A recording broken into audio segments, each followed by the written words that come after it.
Barka da zuwa Hausa Magic TV. Kar ka manta mai sauraro ka danna mana alamar subscribe da ƙararrawar sanarwa domin ta hanya haka ne kawai za ka kasance da sabbin shirye-shiryenmu da zarar mun ɗora. Mun gode.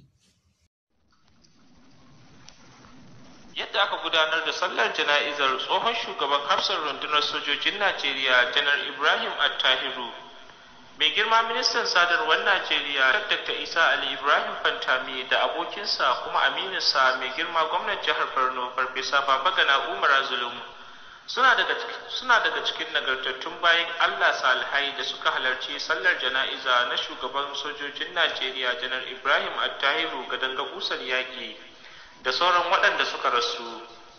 Bayan sallar jana'izar, Dr. Isa Ali Ibrahim Fami da abokinsa gwamnan jihar Borno Farfesa Babagana Umar Zulum suka gawa matan har zuwa makabartar sojojin Najeriya gurin da aka binne su a Abuja.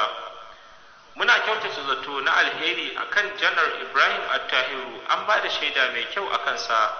Ƙananan sojoji suna ta jimamin mutuwarsa madadin su yi murna kamar yadda ake murna da mutuwar azzalumai da suke danne haƙƙin na ƙasa da su. Gwamnan jihar Borno Farfesa Babagana Umar Zulum cewa yayi Janar Ibrahim Attahiru ya mutu a daidai lokacin da yake yunkuri da gaske don kawar da ta'addancin ƙungiyar Boko Haram daga Najeriya.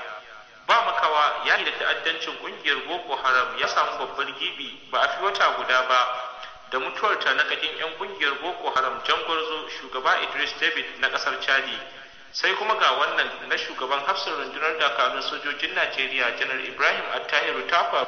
Muna roƙon Allah ya gafarta musu, ya yalwata kabarinsu da rahama, ya sa aljannar na nufin dausi ta zamanto makoma gare su ga ɗaukacin al'ummar musulmi.